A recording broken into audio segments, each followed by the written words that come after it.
الله نزل أحسن الحديث كتابا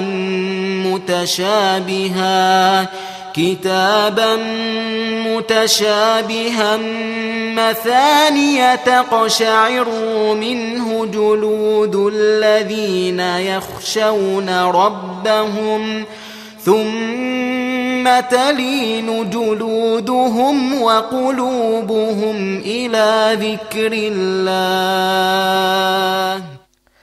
Assalamu alaikum wa rahmatullahi wa barakatuhu.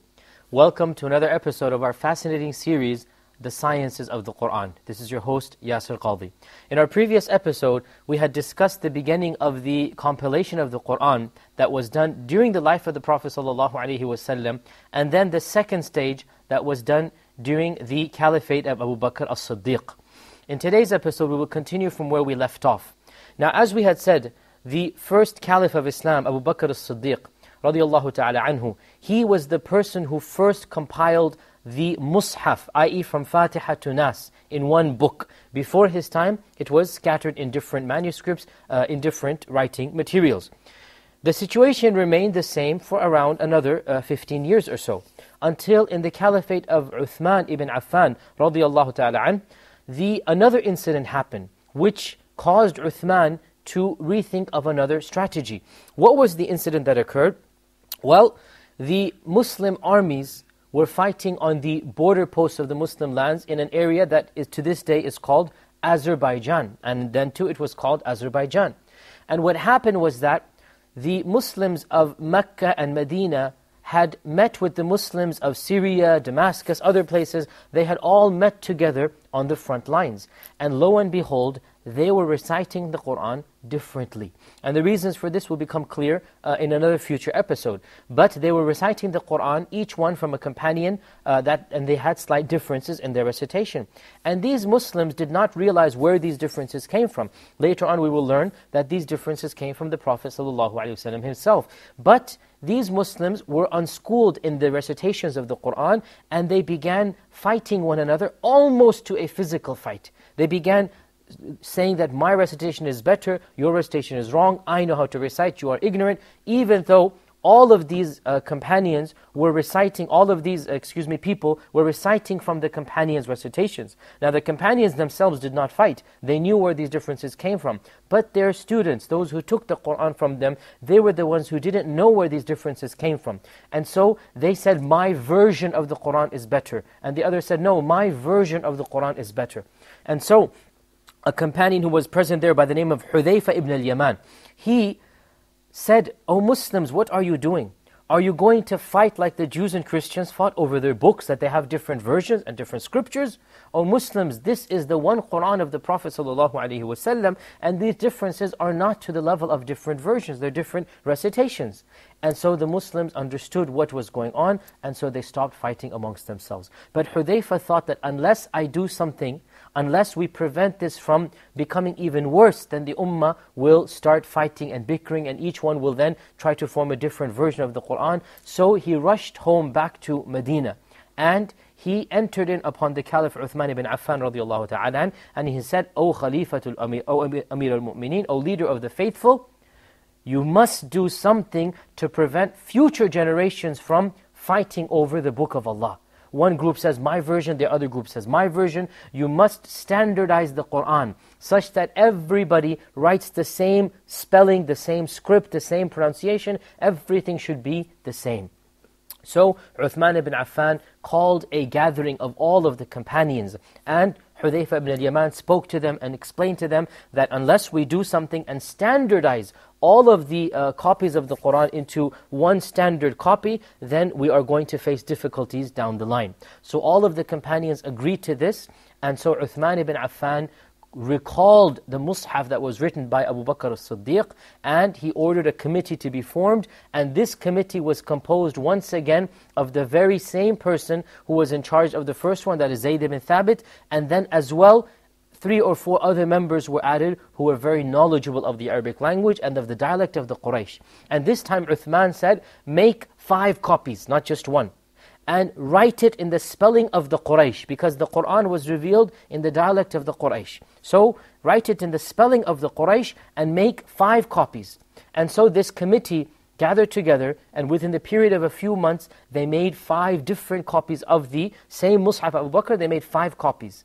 And then Uthman ibn Affan radiallahu ta'ala anh sent each copy to one of the famous provinces of the Islamic Empire, the Islamic Caliphate. He sent a copy to Damascus, he sent another copy to Kufa in Iraq. So each of the provinces, they got one of the copies, and along with a copy, he sent one of the famous reciters of the Qur'an as well. So along with a physical copy of the Qur'an, he also sent a famous reciter with it.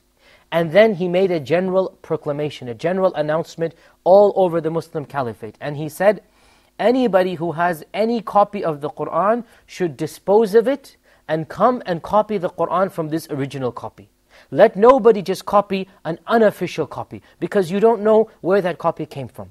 So he disposed of all of the Qur'ans. Now when you dispose of the Qur'an, we are not supposed to just throw it away in the trash or throw it away in the garbage. No, rather we're supposed to get rid of it in a way that nobody can disrespect it. So of the ways you can dispose of it, you can dip it in water or in the ocean, and the ink would dissolve. This is the old ink we're talking about. And of the ways that you can bury it in a deep, far away place until it decomposes. Because remember, the earliest Qur'ans were written on leather or parchment, which decomposes. And of the ways is that you can burn it, not as a sign of disrespect, but rather as a protection of future disrespect. In other words, you get rid of it in a way that other people will not be able to disrespect it. And this is an important factor, because when we say that the Qur'ans were burnt by the early Muslims, from the Western mentality, to burn a book, generally speaking, is to show disrespect to it.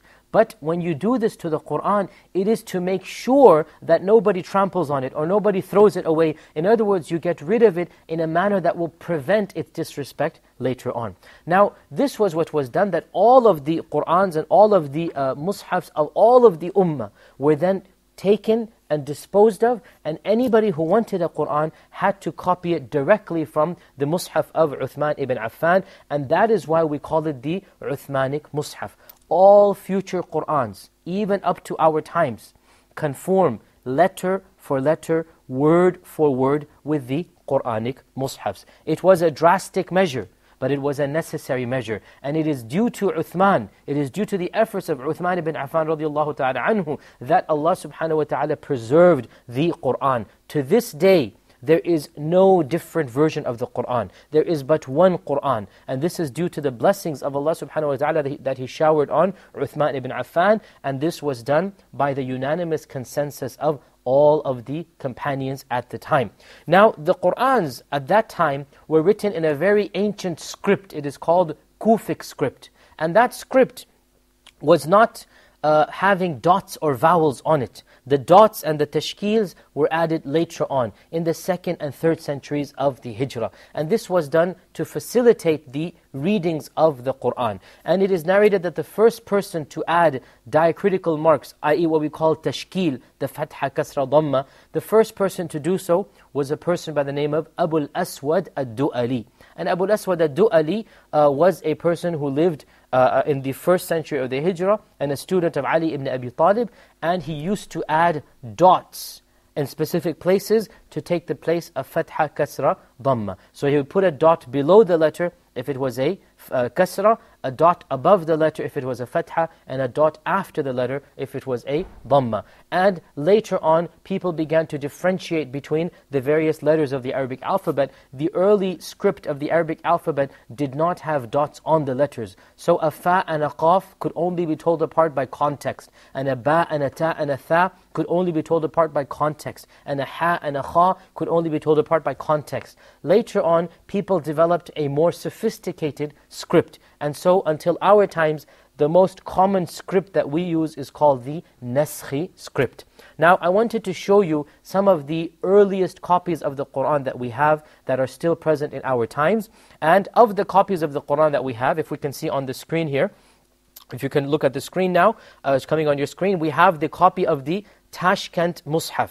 Now this Mus'haf, the Tashkent Mus'haf, it is one of the oldest Qur'ans ever preserved. And it is reputed to be one of the Uthmanic Mus'hafs, and it is preserved in Tashkent, which is a province in modern-day Russia. And if we see over here, this is a closer copy of it. We find that this is not paper as we know it, but rather leather. And the leather, or the vellum, has been placed on papers for our times, but this is the original script of the Uthmanic Mus'haf.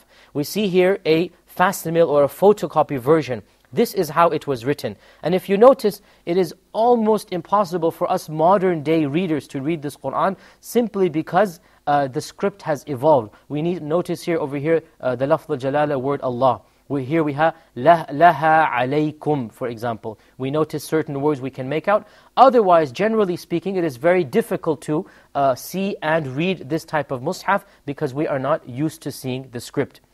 Another version that we have, a close-up version of it, over here we see also a manuscript copy of the Tashkent version, which is reputed to be the version of Uthman. And here again we can make out waman, for example, over here. This is a noon, and there is no dot on it. And the reason is because there were no dots in the earliest manuscripts. Another early Mus'haf that we have is the Husayni Mus'haf, which is present in Cairo. And we notice this is also of the 1st century of the Hijrah, probably 40, 50 Hijrah written down. Look at how big it is. Why? Because this is real leather. It is not paper. It is leather. And it has been preserved to this day. And this is a Mus'haf dating back to decades after the death of the Prophet ﷺ, and these are the specialist curators that have been assigned to take care of it. To this day, this mushaf is present. We can see it and compare it letter for letter. Here is another mushaf that is found in Topkapi in Istanbul, and it is also a very early mushaf reported to be the Uthmanic mushaf. We see it closer over here, and the dots we see have a very different structure than our own dots. This too is the Topkapi mushaf. This is an example of a mushaf that was written around 80 or 90 Hijrah, and it is written in an early script in Yemen. It is called Al-Ma'il. And we can see it is a bit more easy for us, but still quite difficult for us to understand. And the last one that I wanted to show you, or the second to last, is this is the one that was commissioned by the famous Umayyad Caliph Al-Walid ibn Abdul Malik, and he commissioned this mushaf to be written for him. And this is the royal mushaf of the 1st century of the Hijrah. And the last mushaf that we show you is the very famous and beautiful mushaf called the Blue Qur'an, or the Blue Mushaf, written on blue vellum, written with gold ink, with a lot of effort and a lot of money was spent on this. And this is also from the 1st century of the Hijrah.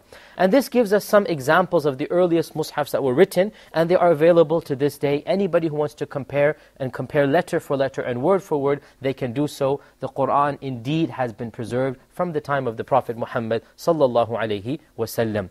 This leads us to the conclusion of today's episode. I hope you were interested in these mushafs and manuscripts, and you can log online to various websites and see even more pictures. I hope to see you in our next episode. Until then, Assalamu alaikum wa rahmatullahi wa barakatuh. الله نزل أحسن الحديث كتابا